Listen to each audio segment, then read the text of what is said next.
Assalamualaikum Pak Fitri. Waalaikumsalam. Pak Fitri, kedatangan saya ke sini ingin wawancara sama Pak Fitri untuk memenuhi tugas demonstrasi kontekstual CGP Angkatan 11, yaitu tentang pengambilan keputusan berbasis nilai-nilai kebajikan sebagai pemimpin pada modul 3.1. Apakah Pak Fitri berkenan? Bersedia. Terima kasih. Untuk pertanyaan pertama, Pak, selama ini bagaimana Anda dapat mengidentifikasi kasus-kasus yang merupakan dilema etika atau rujukan moral? Untuk mengidentifikasi bisa saya diskusi dengan teman-teman untuk mencari kasus-kasus yang ada di sekolah, terutama tentang dilema etika, di mana mungkin antara siswa dengan siswa ataupun mungkin siswa dengan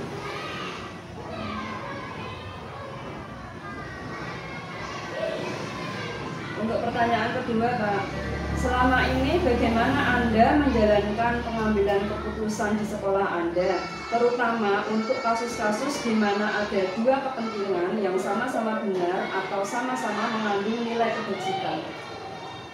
Biasanya saya bermusyawarah bersama teman-teman diskusi bersama untuk mendapatkan keputusan yang terbaik.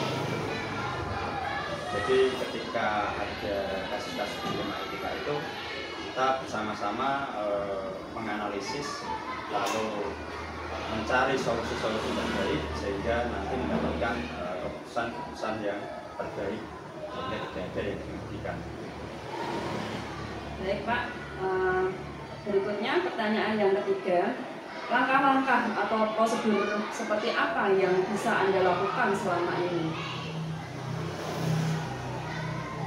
Ketika ada kasus, biasanya saya mengkonfirmasi kepada kedua belah pihak, bahkan kepada orang lain yang berhubungan dengan kasus tersebut. Setelah kita konfirmasi, lalu kita analisis bersama, kita duduk bersama dengan cara diskusi tadi, sehingga apa yang sudah kita dapatkan, informasi apapun yang kita dapatkan, kita diskusikan bersama. Ini nanti seperti apa keputusan yang harus kita ambil. Baik Bapak, saya lanjutkan pertanyaan keempat ya Pak. Hal-hal apa saja yang selama ini Anda anggap efektif dalam pengambilan keputusan pada kasus-kasus dilema etika? Menurut saya ketika ada kasus-kasus itu ternyata kita harus bisa berkomunikasi, kolaborasi yang baik dengan teman-teman sehingga hasil dari diskusi dan musyawarah tentang kasus-kasus yang ada di sekolah itu mendapatkan hasil yang terbaik juga, karena dari bermusyawarah kita bisa mendapatkan satu keputusan yang nantinya memang tidak merugikan kepada semua. Jadi intinya kalau di sekolah saya setiap kali ada kasus kita selalu diskusi dan musyawarah. Caranya bagus sekali Pak, yang menyelesaikan masalah dengan cara berdiskusi dan bermusyawarah. Saya lanjutkan untuk pertanyaan kelima Pak. Hal-hal apa saja yang selama ini merupakan tantangan dalam pengambilan keputusan pada kasus-kasus dilema etika?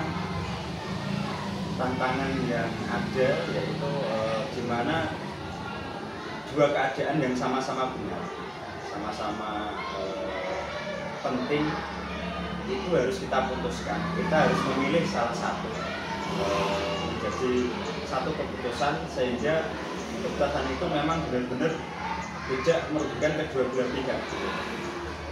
Dari keadaan yang sama-sama benar ini kadang kita menjadi dilema sendiri gitu, menjadi bingung dalam memutuskan karena keduanya sama-sama benar nih.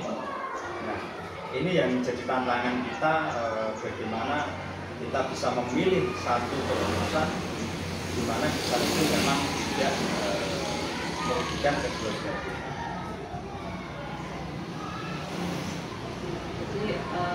dilemanya ketika ada kasus atau masalah yang sama-sama benar, kita bingung mau pilih yang mana yang harus kita putuskan. Tapi harus diputuskan Pak ya. Betul, harus diputuskan. Baik Pak, saya lanjutkan Bapak ya. Pertanyaan nomor 6. Apakah Anda memiliki sebuah tata cara atau jadwal tertentu dalam sebuah penyelesaian kasus dilema etika? Apakah Anda langsung menyelesaikan di tempat atau memiliki sebuah jadwal untuk menyelesaikannya? Untuk bentuk atau prosedur seperti apa yang Anda jalankan? Kalau di sekolah saya tidak ada jadwal khusus, tetapi biasanya insidental ya, menyesuaikan kasus yang ada. Jadi ketika ada kasus maka segera juga kita selesaikan. Jadi tidak menunggu lama. Jadi secara jadwal tidak terjadwal karena tidak selalu ada kasus gitu ya. Kasus itu biasanya di waktu-waktu tertentu. Nah di sini saya sebagai kepala sekolah biasanya langsung menyelesaikan secepatnya.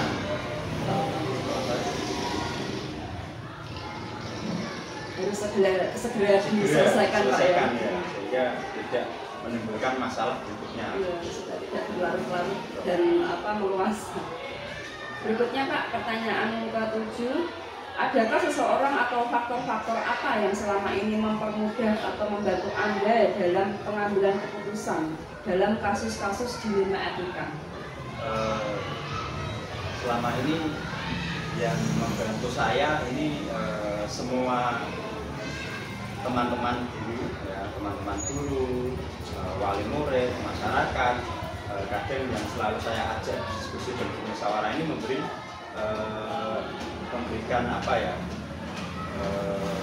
sebuah saran atau sebuah masukan-masukan yang bisa membuat keputusan itu menjadi keputusan yang terbaik seperti itu. Jadi yang membantu terutama di sekolah adalah teman-teman guru dan selain itu juga wali murid atau masyarakat yang selalu saya ajak diskusi. Jadi melibatkan semua Pak ya, tidak hanya guru tapi juga kalau masalahnya berhubungan dengan masyarakat berarti bisa juga orang tua, murid, masyarakat lingkungan sekolah. Pertanyaan ke-8 Pak, ini pertanyaan yang terakhir. Dari semua hal yang telah disampaikan, pembelajaran apa yang dapat Anda petik dari pengalaman Anda mengambil keputusan dilema etika?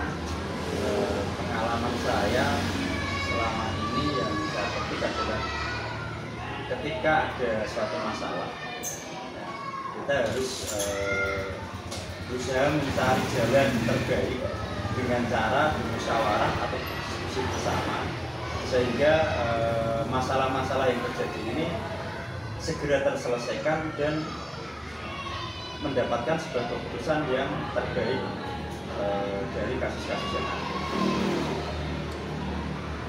Ya, bagus sekali Pak Putri atas wawancara dan jawaban-jawaban atas pertanyaan tentang pengambilan keputusan berbasis nilai-nilai kebajikan sebagai pemimpin.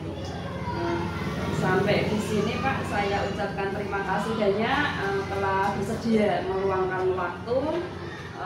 Doa saya semoga Pak Fitri kedepannya lebih sukses lagi, dilancarkan semua pekerjaannya gitu Pak. Ya, terima kasih Pak ya.